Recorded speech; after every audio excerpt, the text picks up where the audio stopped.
हरे कृष्णा। हम कल की कथा में आगे चलते हैं। माता पार्वती ने कहा, ब्राह्मण, ना तो मैं वेद जननी सावित्री हूँ, ना लक्ष्मी हूँ, ना वाणी की अधिष्ठात्री देवी सरस्वती ही हूँ। मेरा जन्म भारतवर्ष में हुआ है।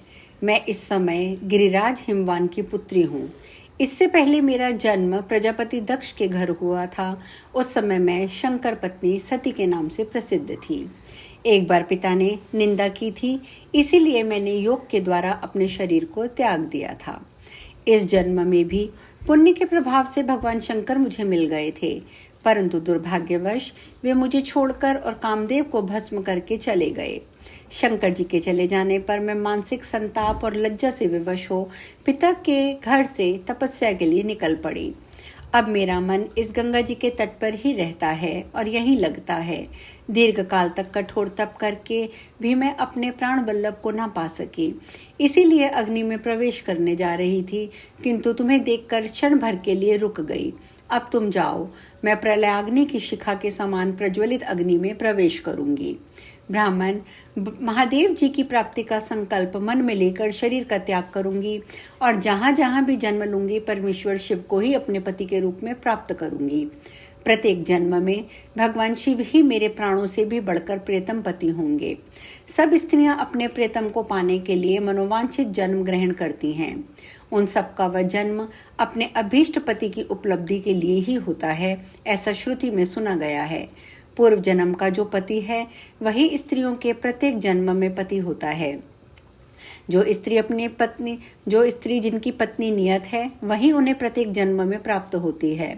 अतः इस जन्म में घोर तप के पश्चात भी पति को ना पाकर मैं यहाँ इस शरीर को अग्निकुंड में होम करूंगी।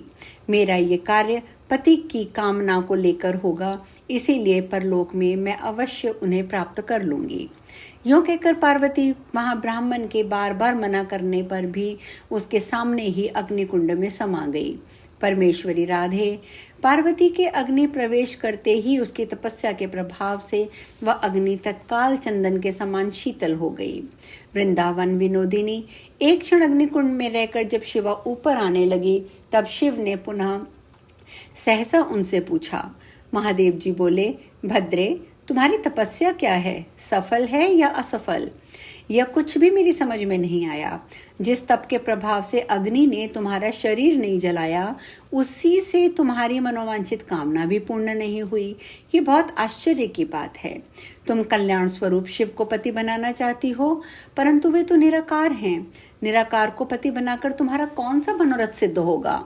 शुचि स्मिते, यदि संहार करता हर को स्वामी बनाने की इच्छा है तो यह भी ठीक नहीं है, क्योंकि ऐसी कौन स्त्री है जो सर्वसंहारी को अपना कांत अर्थात प्राण वल्लभ बनाने की इच्छा करेगी।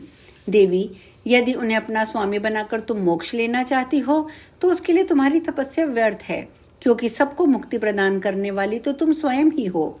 शिव का अर्थ है मंगल, कल्याण, मोक्ष और संहार करता। इसके अतिरिक्त अन्य अर्थ में जब इस शब्द का प्रयोग नहीं देखा जाता। शिव शब्द का दूसरा कोई अर्थ वेद में है ही नहीं। सुंदरी, यदि तुम संहार करता शिव को चाहती हो, तब तो सर्वलोक भयंकर रुद्र को अपने प्रति अनुरक्त पाओगी। ना तो तुम्हारा मोक्ष होगा, ना अपने अभीष्ट देवता की सेवा ही उपलब्ध होगी। भगवान श्री हरि का स्मरण अमोघ है। वह सदा इस प्रकार से संपूर्ण मंगलों का दाता है। अब तुम शीघ्र ही अपने पिता के घर जाओ। वहां मेरे आशीर्वाद से और अपने तप के फल से तुम्हें परम दुर्लभ शिव के दर्शन प्राप्त होंगे। ऐसा कहकर ब्राह्मण वहीं अंतर्ध्यान हो गया। दुर्गा महादेव महादेव का उच्चारण करती हुई पिता के घर की ओर चल दी। पार्वती का आगमन सुनकर मैना और हिमालय दिव्य यान को आगे करके हर्ष विहल हो अगवानी के लिए चले। सारा नगर सजाया गया। मार्गों पर चंदन, कस्तूरी आदि का छिड़काव हुआ। बाजे बजने लगे, शंख ध्वनि गूंज उठी। सड़कों पर सिंदूर और चंदन के जल से कीच मच गई। नगर में प्रवेश करके दुर्गा ने माता पिता के दर्शन किए। वे दोनों अत्यंत प्रसन्न हो दौड़ते हुए सामने आए। उनके मुख पर भी प्रसन्नता थी। अपनी सखियों सहित निकट जाकर माता पिता को प्रणाम किया। तब उन दोनों ने आशीर्वाद देके पुत्री को हृदय से लगा लिया और ओ मेरी बच्ची, कहकर प्रेम से विहल हो रोने लगे। उस समय दुर्गा का रथ पर बिठाकर वे दोनों अपने घर चले।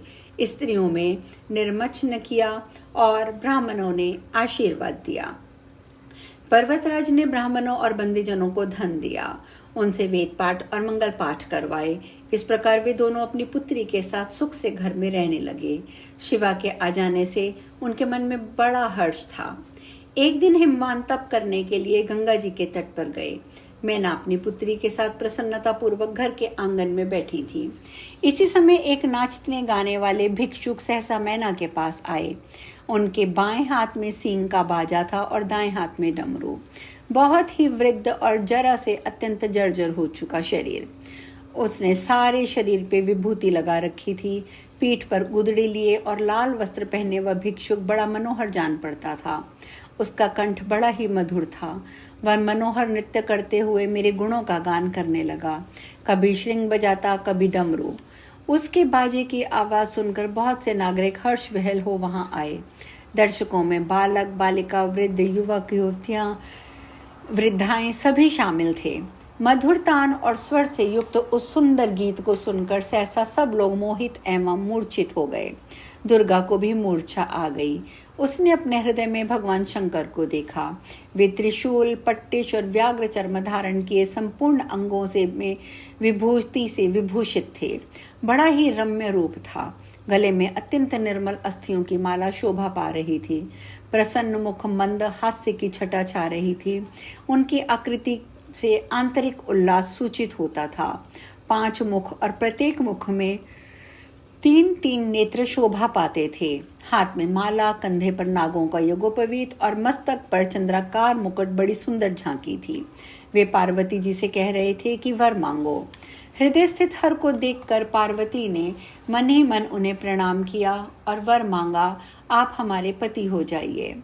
एव मस्तु कहकर शिव अंतर्ध्यान हो गए। हृदय में शिव को ना देखकर दुर्गा की मूर्छा भंग हुई। उसने आंखें खोलकर देखा, सामने वही भिक्षुक गा रहा था। भिक्षुक के नृत्य और संगीत से संतुष्ट हो मैना सोना के पात्र में बहुत से रत्न ले उसे देने के लिए गई, परंतु भिक्षु ने भिक्षा में दुर्गा को ही मांगा, दूसरी कोई वस्तु नहीं ली। वह कौतूहलवश पुनः नृत्य करने को उद्यत हुआ, परंतु मैना उसकी बात सुनकर कुपित हो उठी। उन्हें आश्चर्य भी हुआ। उन्होंने भिक्षुक को बहुत डांटा और उसे घर से निकाल देने की आज्ञा दी। इसी बीच में अपना तप पूरा करके हिमवान घर पर आए। वहां उन्हें आंगन में खड़ा हुआ एक भिक्षु दिखाई दिया जो बड़ा मनोहर था। उसके विषय में मैना के मुख से ऐसी बातें सुनकर हिमवान हंसे और फिर रुष्ट भी हुए। उन्होंने अपने सेवक को आज्ञा दी, उस भिक्षुक को बाहर निकाल दो, परंतु यह कोई साधारण भिक्षुक नहीं था। आकाश की भांति उसका स्पर्श करना भी कठिन था। वह अपने तेज से प्रज्वलित हो रहा था। उसे कोई बाहर न कर सका।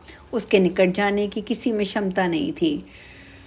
हिमवान ने एक ही क्षण में देखा, उस भिक्षुक के सुंदर 4 भुजाएं हैं, मस्तक पर किरीट, कानों में कुंडल, शरीर पर पीतांबर शोभा पा रहा है। श्याम सुंदर रुचिर वेश मन को मोह लेता है। मुख पर मंद मुस्कान की प्रभा फैल रही है। संपूर्ण अंग चंदन से चर्चित तथा वे श्रीहरि रूपधारी शिव भक्तों का अनुग्रह करने को कातर जान पड़ते थे। हिमवान श्रीहरि के उपासक थे। उन्होंने पूजा काल में भगवान गदाधर को जो जो फूल चढ़ाए थे वे सब भिक्षुक के अंग में और मस्तक पर देखे। उनके द्वारा जो धूप दीप जलाए गए थे अथवा जो मनोरम नैवेद्य निवेदित हुए थे वह भी भिक्षुक के सामने ही उन्हें दिखाई दिए। दूसरे ही क्षण वह भिक्षुक द्विजभुज रूप में दृष्टि गोचर हुआ। अब उसके हाथ में विनोद की साधना भूत मुरली थी। गोप वेश, किशोरावस्था, श्याम सुंदर वर्ण, मुस्कुराता हुआ मुख, मस्तक पर मोर पंख तथा मुकुट, श्रीअंगों में रत्नमय आभूषण और चंदन से अंगराग और गले में माला, मानो साक्षात श्री कृष्ण दर्शन दे रहे हों। फिर क्षण भर में वह उज्जवल कांति चंद्रशेखर शिव के रूप में दिखाई दिया। उसके हाथ में त्रिशूल और पट्टे शोभा पा रहे थे। वस्त्र की जगह सुंदर बागांबर था। संपूर्ण अंगों में विभूति लगी थी। धवल वर्ण था। गले में अस्थियों की माला थी जो आभूषण का काम देती थी। कंधे पर सर्पमय यज्ञोपवीत तथा सिर पर तपाए हुए सुवर्ण की कांति वाली जटा थी। हाथों में शेंग और डमरू थे। सुप्रशस्त एवं मनोहर रूप चित्त को आकृष्ट कर लेता था। भगवान शिव श्वेत कमलों के बीच की माला से हरिनाम का जप कर रहे थे। उनके प्रसन्न मुख पर मंदहास की छटा छा रही थी। वे भक्तों पर अनुग्रह करने के लिए कातर दिखाई देते थे। अपने तेज से प्रज्वलित हो रहे थे। उनके 5 मुख और प्रत्येक मुख में 3-3 नेत्र थे। फिर दूसरे ही क्षण में भिक्षुक जगत सृष्टा चतुर्मुख ब्रह्मा के रूप में दृष्टिगोचर हुए। ब्रह्मा जी की स्फटिक की माला लेकर हरि नाम का जाप कर रहे थे। ये सब हिमवान ने अपने क्षण भर में अपने आंखों से देखा। अब हम कथा में यहीं विश्राम लेंगे। शेष कथा कल। हरे कृष्णा।